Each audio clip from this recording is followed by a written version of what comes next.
شروع کرتی ہوں اللہ کے نام کی مدد مانگتے ہوئے جو سب کو فیض پہنچانے والا، مسلسل بے حد رحم کرنے والا ہے۔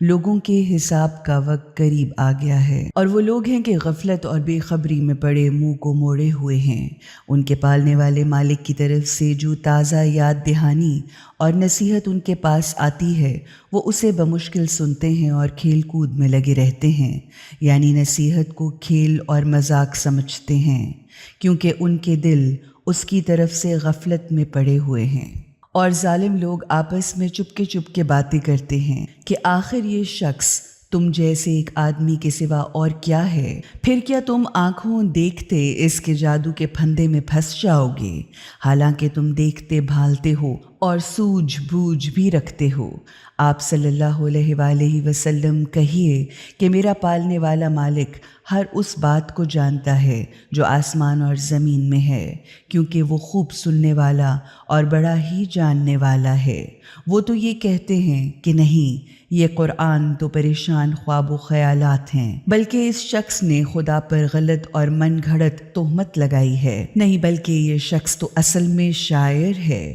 اچھا، تو وہ ہمارے سامنے کوئی معجزہ تو لا کر دکھائے، جس طرح پرانے زمانے کے رسول معجزوں کے ساتھ بھیجے گئے تھے، حالانکہ ان سے پہلے بھی کسی بستی والے لوگ جسے ہم نے ہلاک کر دیا ابدی حقیقتوں کو دل سے ماننے کو تیار نہ تھے۔ تو کیا یہ اب ابدی حقیقتوں کو دل سے مان لیں گے؟ کیا یہ ایمان لے آئیں گے؟ اور ہم نے آپ صلی اللہ علیہ وآلہ وسلم سے پہلے بھی انسانوں ہی کو رسول بنا کر بھیجا تھا، جن پر ہم وحی کیا کرتے تھے۔ اگر تم نہیں جانتے تو اہل ذکر یعنی صاحبان علم سے پوچھ لو کہ ان رسولوں کو ہم نے ایسا کوئی جسم نہیں دیا تھا کہ وہ کھانا نہ کھاتے ہوں، اور نہ وہ ہمیشہ ہی زندہ رہنے والے تھے۔ پھر ہم نے ان سے جو وعدہ کیا تھا اسے بھی سچ کر دکھایا، اور انہیں اور جن جن کو ہم نے چاہا ان کو اپنے عذاب سے نجات دی، اور حد سے آگے بڑھ جانے والے ظالموں یعنی گناہ گاروں کو ہلاک و برباد کر ڈالا۔ ہم نے تمہاری طرف ایک ایسی کتاب اتاری ہے جس میں تمہارا ہی ذکر اور تمہارے لیے نصیحت ہے، تو کیا تم عقل سے کام ہی نہ لوگے؟ اور کتنی کچھ ایسی ظالم بستیاں تھیں جن کو ہم نے بری طرح پیس کر غارت کر ڈالا، اور ان کے بعد پھر کسی دوسری قوم کو پیدا کیا، مگر جب انہوں نے بھی ہماری سزا کو محسوس کیا تو وہاں سے بھاگنے لگے۔ تو ہم نے ان سے کہا، بھاگو مت، اپنے انہی گھروں اور عیش و عشرت کے سامانوں اور مکانوں میں گھس جاؤ تاکہ تم سے تمہارے اعمال کے بارے میں پوچھ گچھ ہو۔ کہنے لگے، ہائے غضب، ہائے ہماری کم بختی، بلا شبہ ہم بڑے ظالم یعنی گناہ گار تھے۔ خیر، وہ تو یوں ہی پکارتے دہائی مچاتے ہی رہے، مگر ہم نے ان کو کٹی ہوئی کھیتی یا بجھی ہوئی آگ بنا کر رکھ دیا، نہ رہے بانس نہ بجے بانسری، خس کم جہاں پاک۔ کیونکہ ہم نے آسمان اور زمین کو اور ان کے درمیان کی تمام چیزوں کو کھیل کود یا تفریح کے طور پر تو نہیں پیدا کیا ہے، یعنی ان کو اس طرح نہیں بنایا ہے کہ گویا ہم کھیل کر رہے ہوں۔ اگر ہم اپنی دل لگی ہی کے لیے کوئی کھلونا بنانا چاہتے تو اسے اپنے پاس ہی بنا لیتے، یعنی خود اپنے پاس اسے بنا کر خود ہی کھیل لیا کرتے۔ کسی ذی حس اور ذی شعور مخلوق کو پیدا کر کے حق و باطل کی کشمکش کی جاں کاہ تکلیفوں میں صرف تفریح لینے کے لیے ہرگز نہ ڈالتے، مگر ہم تو حق و باطل کے اوپر پھینک مارتے ہیں، یعنی باطل پر حق کی چوٹ لگاتے ہیں جو باطل کا سر توڑ کر رکھ دیتی ہے، اور وہ دیکھتے ہی دیکھتے مٹتا چلا جاتا ہے۔ اور تمہارے لیے بڑی تباہی اور کمبختی صرف ان باتوں کی وجہ سے ہے جو تم حق کے خلاف بکتے اور گھڑتے رہتے ہو۔ زمین اور آسمان میں جو کچھ بھی ہے وہ اللہ ہی کا ہے، اور جو فرشتے اس کے نزدیک ہیں وہ خود کو بڑا سمجھ کر اس کی بندگی مکمل اطاعت سے سرتابی تک نہیں کرتے، اور نہ تھکتے ہیں اور نہ اکتاہٹ اور ناگواری محسوس کرتے ہیں۔ وہ رات دن اس کی تسبیح اور تعریف میں لگے ہی رہتے ہیں اور ذرا دم نہیں لیتے یا کبھی سست نہیں ہوتے۔ کیا ان لوگوں نے زمین میں بنائے ہوئے ایسے خدا اختیار کر رکھے ہیں کہ جو کسی کو بھی دوبارہ زندہ کرتے ہوں؟ اگر آسمان اور زمین میں ایک اللہ کے سوا دوسرے کئی خدا ہوتے تو زمین و آسمان درہم برہم ہو کر تباہ و برباد ہو جاتے۔ پس پاک ہے عرش یعنی کائنات کے تخت حکومت کا مالک اللہ ان تمام باتوں سے جو یہ لوگ بیان کرتے ہیں۔ وہ اپنے کاموں میں کسی کے سامنے جواب دہ نہیں ہے مگر وہ سب کے سب جواب دہ ہیں، یا جو کچھ بھی خدا کرے اس سے اس کے بارے میں کچھ نہیں پوچھا جا سکتا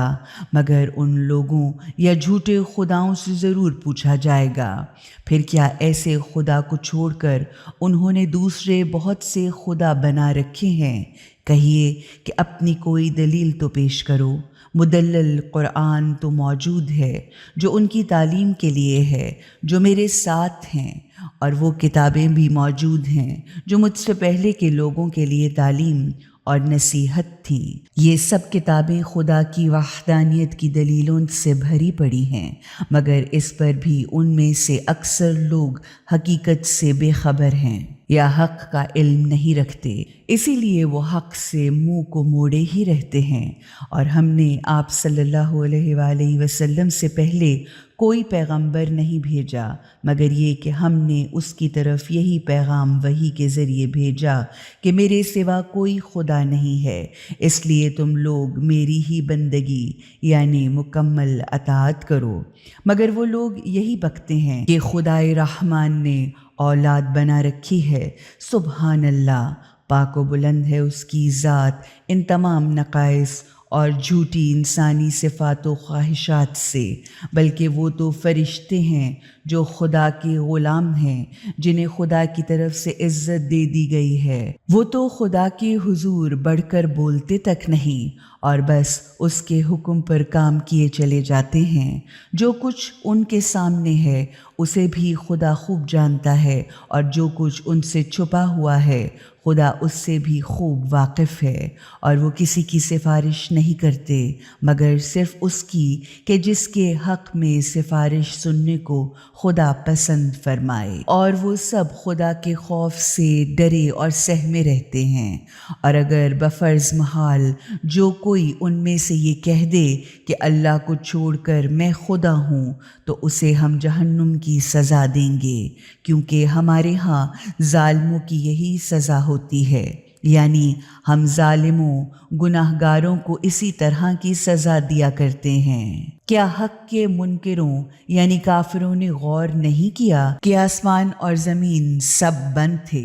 تو ہم نے ان دونوں کو کھول دیا، پھر پانی سے ہر زندہ چیز کو پیدا کر دیا، تو کیا وہ اب بھی ہماری اس عظیم خلاقی کی قوت اور رحمت کو نہیں مانتے؟ پھر ہم نے زمین میں پہاڑ اس لیے رکھ دیے تاکہ وہ لوگوں کو لے کر ہلنے نہ لگے یا تاکہ کہیں زمین ڈھلک نہ جائے، پھر اس میں اور ان کی درمیانی خلاؤں میں کشادہ راستے بنا دیے تاکہ لوگ اس میں اپنا راستہ پاتے رہیں، یعنی اس طرح وہ ہدایت پا جائیں۔ اور ہم نے آسمان کو ایک محفوظ چھت بنا دیا، مگر یہ ہے کہ خدا کی باتوں، دلیلوں اور نشانیوں کی طرف توجہ ہی نہیں دیتے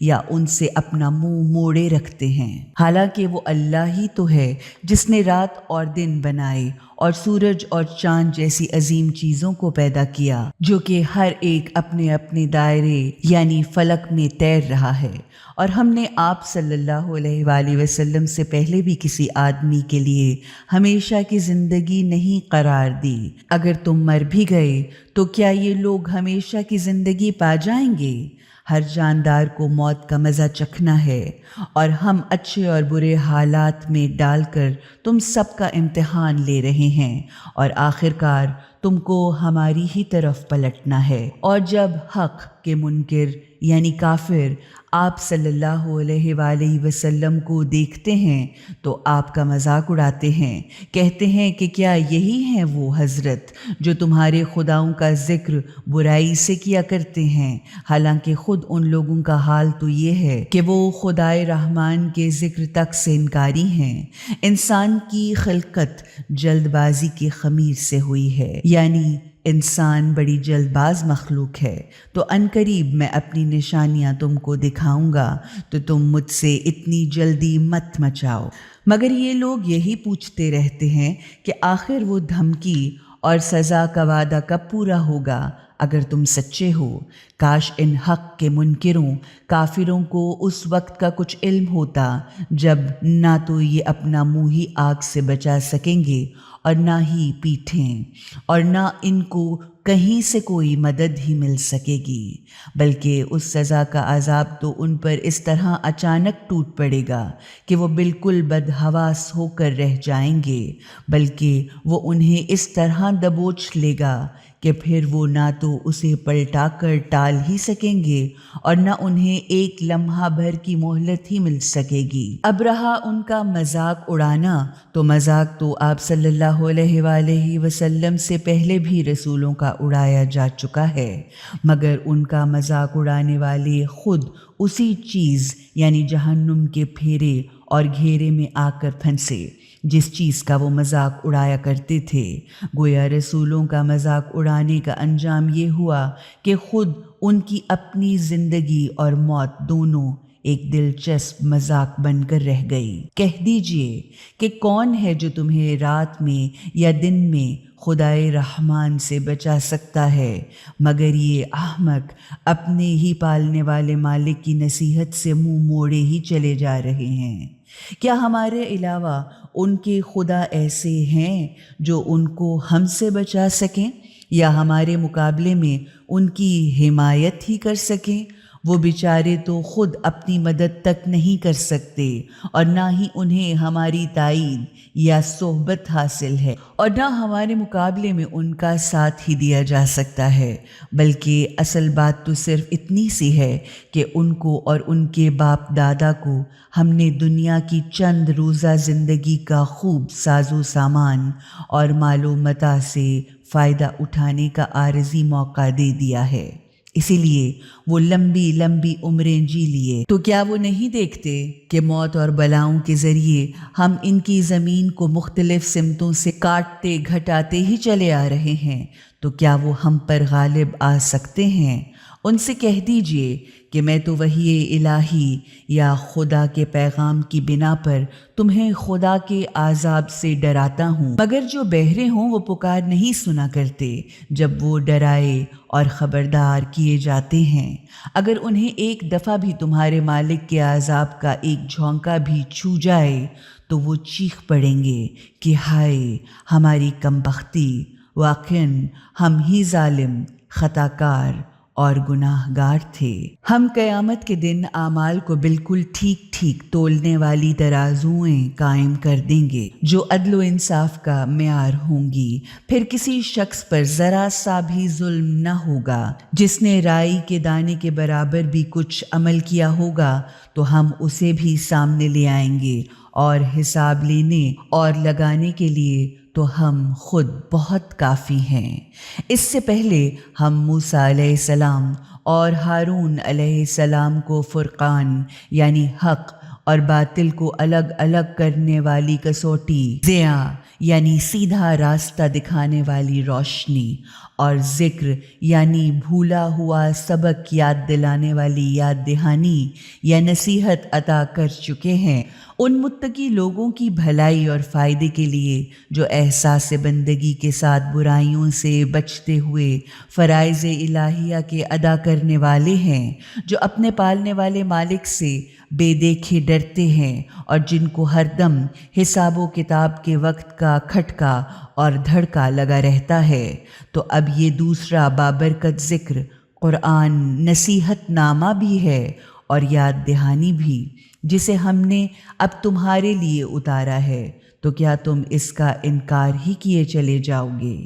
اور یہ بھی حقیقت ہے کہ ہم نے اس سے پہلے ابراہیم علیہ السلام کو رشد یعنی سیدھے راستے پر چلنے کی سمجھ یا دانش مندی عطا کی تھی، اور ہم ان کو خوب جانتے تھے جب انہوں نے اپنے باپ اور اپنی قوم والوں سے کہا کہ آخر یہ کیا واہیات مورتیاں ہیں جن کے عاشق ہو کر تم ان کی پوجا پاٹ اور بندگی میں جمے بیٹھے ہو۔ انہوں نے کہا ہم نے تو اپنے باپ دادا تک کو انہی کی پوجا پاٹ اور بندگی کرتے ہوئے پایا ہے۔ ابراہیم علیہ السلام نے فرمایا واقعاً تم اور تمہارے باپ دادا کھلی ہوئی گمراہی میں تھے۔ انہوں نے کہا کیا تو واقعی کوئی سچا پیغام سنجیدگی سے لایا ہے یا تو ہم سے تفریحاً مذاق کر رہا ہے؟ ابراہیم علیہ السلام نے فرمایا ارے دل لگی کیسی، بلکہ حقیقتاً تمہارا پالنے والا آسمانوں اور زمین کا مالک ہے، اسی نے ان سب کو وجود بخشا ہے، میں تمہارے سامنے اس کی گواہی دینے والوں میں سے ہوں، اور خدا کی قسم میں لازمی طور پر تمہارے ان بتوں اور خداؤں کی خفیہ کارروائی کے ذریعے اچھی طرح سے خبر لوں گا جب تم پیٹھ پھرا کر کہیں گئے ہوگے۔ تو ابراہیم علیہ السلام نے ان بتوں کا کچومر نکال کر چورا چورا کر دیا اور صرف ان کے بڑے کو چھوڑ دیا تاکہ وہ لوگ اسی کی طرف رجوع کریں۔ ان لوگوں نے واپس آ کر کہا ہمارے خداؤں کا یہ حال کس نے کیا؟ واقعاً وہ تو بڑا ظالم آدمی معلوم ہوتا ہے۔ کچھ لوگوں نے کہا ہم نے ایک نوجوان کو ان کا ذکر بد کرتے سنا ہے جس کا نام ابراہیم ہے۔ سب نے کہا تو پکڑ لاؤ اسے سب کے سامنے، شاید کہ لوگ اس کے خلاف گواہی دیں یا تاکہ لوگ دیکھ لیں کہ اس کی کیسی خبر لی جاتی ہے۔ ابراہیم علیہ السلام کے آنے پر انہوں نے پوچھا کیوں ابراہیم، کیا تو نے ہمارے خداؤں اور ٹھاکروں کے ساتھ یہ سلوک کیا ہے؟ ابراہیم علیہ السلام نے جواب دیا کہیں یہ سب کچھ ان کے بڑے نے نہ کیا ہو، یعنی کہیں ان کے سب سے بڑے خدا نے یہ حرکت نہ کی ہو تو خود انہی سے پوچھ لو اگر وہ بات کرتے ہوں۔ ایسا مدلل اور منہ توڑ جواب سن کر انہوں نے اپنے دل ہی دل میں غور کیا، یعنی اپنے گریبان میں منہ ڈالا اور اپنے ضمیر کی طرف پلٹے اور اپنے دلوں میں کہنے لگے واقعی تم خود ہی ظالم ہو۔ پھر انہوں نے سر جھکا کر کہا یہ بات تو تم خوب جانتے ہی ہو کہ یہ ہمارے خدا کچھ بولتے نہیں ہیں۔ ابراہیم علیہ السلام نے کہا پھر کیا تم اللہ کو چھوڑ کر ان گونگی چیزوں کی بندگی اور پوجا پاٹ میں لگے ہوئے ہو جو نہ تمہیں کوئی فائدہ پہنچاتی ہیں اور نہ تمہیں کوئی نقصان پہنچا سکتی ہیں؟ افسوس تم پر اور تمہارے ان خداؤں پر جن کی تم اللہ کو چھوڑ کر بندگی اور پوجا پاٹ کرتے ہو، تو کیا تم کبھی عقل سے کام ہی نہ لوگے؟ انہوں نے کہا جلا ڈالو اس کو اور اپنے خداؤں کا بدلہ لے لو اگر تمہیں ان کے لیے کچھ کرنا ہے۔ ہم نے کہا اے آگ تو ٹھنڈی ہو جا اور سلامتی بن جا ابراہیم پر۔ غرض انہوں نے تو ابراہیم کو ہلاک کرنے کا منصوبہ بنانے کا ارادہ کیا، مگر ہم نے ان کو بری طرح نقصان اٹھانے والا بنا کر ناکام کر ڈالا، اور اسی طرح ہم لوط علیہ السلام کو بچا کر اس سرزمین کی طرف لے گئے جس میں ہم نے دنیا جہان کے لیے برکت ہی برکت رکھی تھی۔ پھر ہم نے ابراہیم علیہ السلام کو اسحاق اور یعقوب جیسی اولاد عطا کی اور ان میں سے ہر ایک کو نیک بنا دیا۔ پھر ہم نے انہیں امام بنایا جو ہمارے حکم سے سیدھا راستہ دکھاتے تھے، اور ہم نے ان کی طرف وحی کے ذریعے نیک کام کرنے مراد حقوق اللہ کا حکم بھیجا، نیز نماز کو پابندی کے ساتھ قائم رکھنے اور زکوٰۃ دینے یعنی حقوق الناس ادا کرنے کی وحی بھیجی، اور وہ صرف ہماری بندگی یعنی بھرپور اطاعت و عبادت کیا کرتے تھے۔ پھر لوط علیہ السلام کو ہم نے حکمت اور علم عطا کیا اور انہیں اس بستی سے بچا کر نکال لیا جہاں کے لوگ بڑے گندے کام کرنے والے تھے۔ واقعاً وہ بڑے ہی بدمعاش، بدکار اور حدوں کو توڑ ڈالنے والے برے لوگ تھے۔ پھر لوط علیہ السلام کو ہم نے اپنی رحمت میں داخل کر دیا۔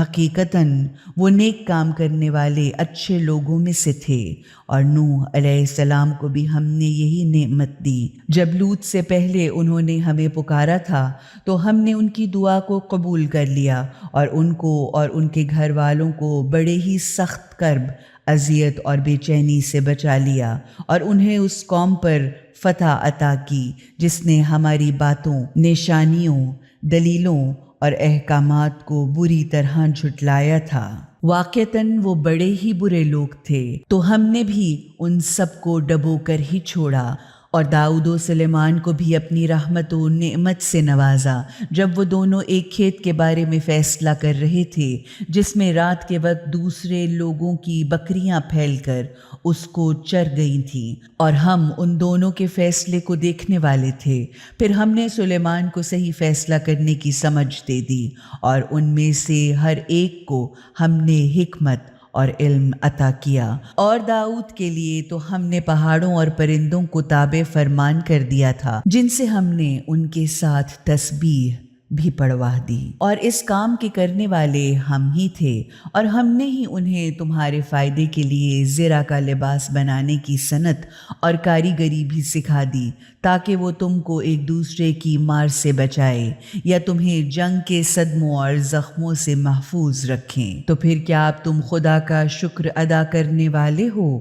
اور سلیمان علیہ السلام کو تو ہم نے تند و تیز ہواؤں تک پر قبضہ دے دیا کہ وہ انہی کے حکم سے اس سرزمین کی طرف چلتی تھیں جس میں ہم نے برکتیں ہی برکتیں رکھی ہیں، اور ہم تو ہر چیز کو جاننے والے تھے، اور بہت سے ایسے جنات تھے جو سلیمان علیہ السلام کے لیے غوطے لگاتے اور اس کے علاوہ دوسرے بہت سے کام بھی کرتے، اور ہم ان سب کی نگرانی کرنے والے اور سنبھالنے والے نگہبان تھے۔ اسی طرح جب ایوب علیہ السلام نے اپنے پالنے والے مالک کو پکارا کہ مجھے سخت بیماری کی تکلیف لگ گئی ہے اور آپ تمام رحم کرنے والوں میں سب سے زیادہ رحم فرمانے والے ہیں، تو ہم نے ان کی دعا قبول کر لی اور انہیں جو تکلیف تھی اسے دور کر دیا، اور نہ صرف انہیں ان کی اولاد ہی دوبارہ عطا کی بلکہ خود اپنی جانب سے اپنی رحمت خاص کے باعث اتنی ہی اولاد اور بھی دے دی تاکہ یہ عطا ہماری بندگی اور اطاعت کرنے والوں کے لیے ایک یادگار سبق بن جائے۔ اور یہی شان اسماعیل، ادریس اور ذی الکفل کی تھی کہ یہ سب لوگ صبر کرنے والے اور ثابت قدم رہنے والوں میں سے تھے، اس لیے ہم نے انہیں اپنی رحمت خاص میں داخل کر لیا کیونکہ وہ نیک کام کرنے والے لوگوں میں سے تھے۔ اور مچھلی والے ذوالنون پیغمبر کو بھی ہم نے ہی نوازا، جب وہ غصہ میں بھرے ہوئے خفا ہو کر چلے تو وہ یہ سمجھے تھے کہ ہم ان کی بد دعا کرنے کے بعد ہماری اجازت کے بغیر بستی سے چلے جانے پر ان پر کوئی سختی نہ کریں گے، مگر ہم نے انہیں مچھلی کے پیٹ میں پہنچا دیا جس کے اندھیروں میں انہوں نے دعا کی کہ نہیں ہے کوئی خدا تیرے سوا، تیری ذات ہر عیب سے پاک ہے، حقیقتاً میں ہی قصوروار ہوں، یعنی واقعتاً زیادتی میں نے ہی کی ہے۔ تو ہم نے ان کی دعا قبول کر لی اور انہیں اس رنج و غم سے چھٹکارا دے دیا۔ اسی طرح ہم ایمانداروں کو اپنے عذاب سے بچا کر نجات دے دیا کرتے ہیں۔ اور زکریا علیہ السلام کو بھی ہم نے ہی نوازا جب انہوں نے اپنے مالک کو پکارا کہ اے میرے پالنے والے مالک، مجھے اکیلا بے اولاد لاوارث نہ چھوڑ، کیونکہ تو ہی میرا بہترین مالک اور وارث ہے۔ تو ہم نے ان کی پکار سن لی اور انہیں یحییٰ علیہ السلام جیسا عظیم بیٹا عطا کیا، اور ان کی خاطر ان کی بیوی کو ٹھیک کر دیا، یعنی ان کے بانجھپن اور بڑھاپے کو دور کر کے انہیں اولاد پیدا کرنے کی صلاحیت عطا فرمائی۔ حقیقتاً وہ لوگ نیک کاموں کی طرف لپکتے اور اس کے لیے دوڑ دھوپ کرتے تھے، اور ہمیں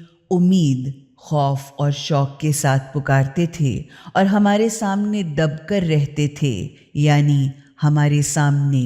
جھکے رہتے تھے۔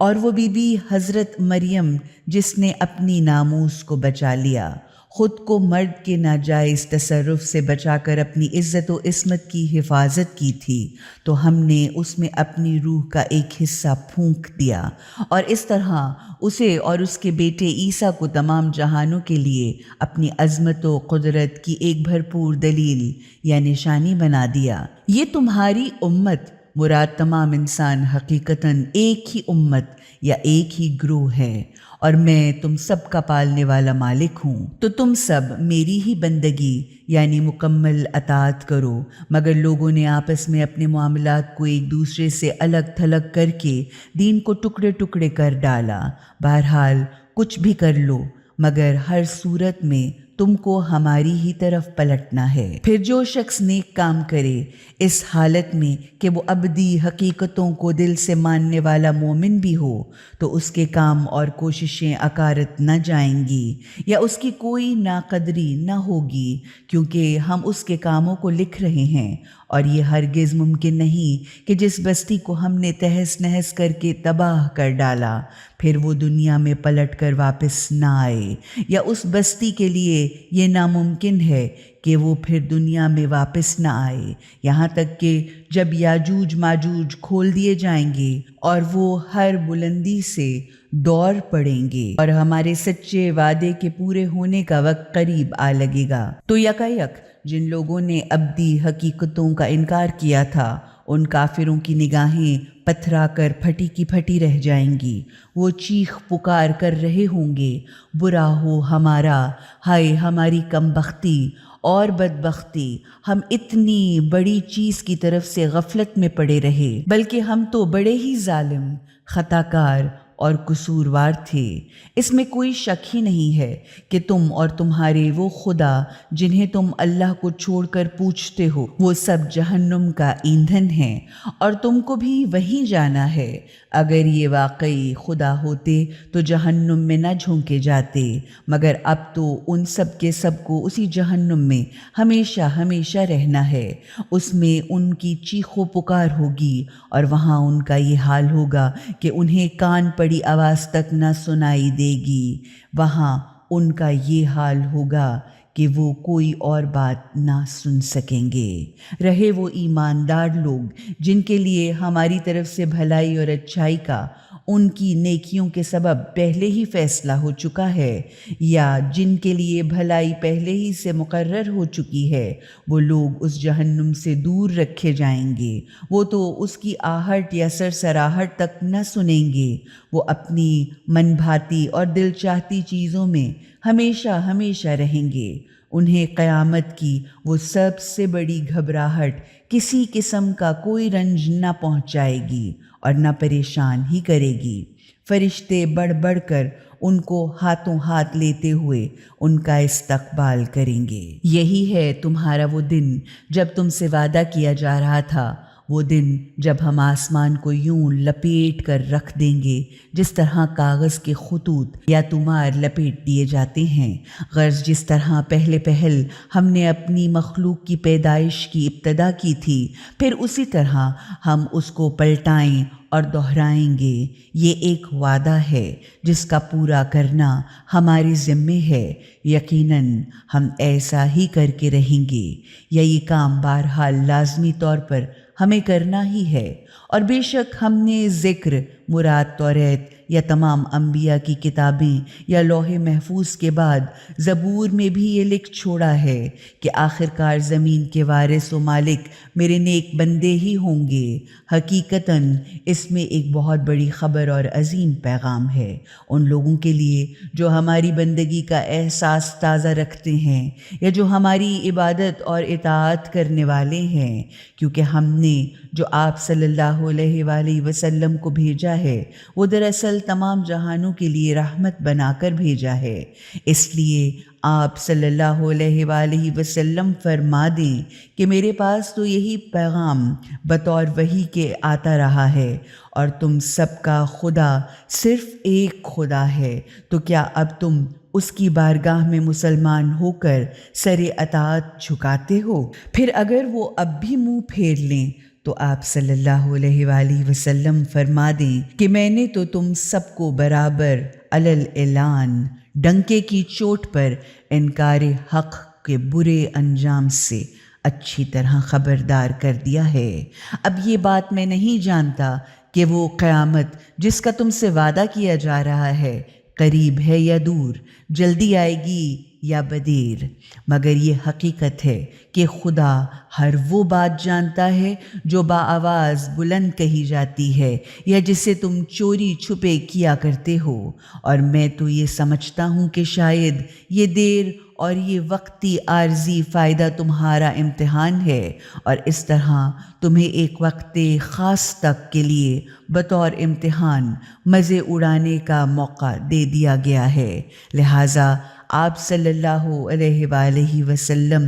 دعا فرمائیں، اے پالنے والے مالک، تو حق کے ساتھ فیصلہ فرما دے، اور ہمارا پالنے والا مالک خدائے رحمان یعنی سب کو فیض پہنچانے والا وہ خدا ہے جس سے سہارا لے کر مدد طلب کی جائے۔ ان تمام احمقانہ اور ظالمانہ باتوں کے مقابلے پر جو تم لوگ بکا کرتے ہو، یا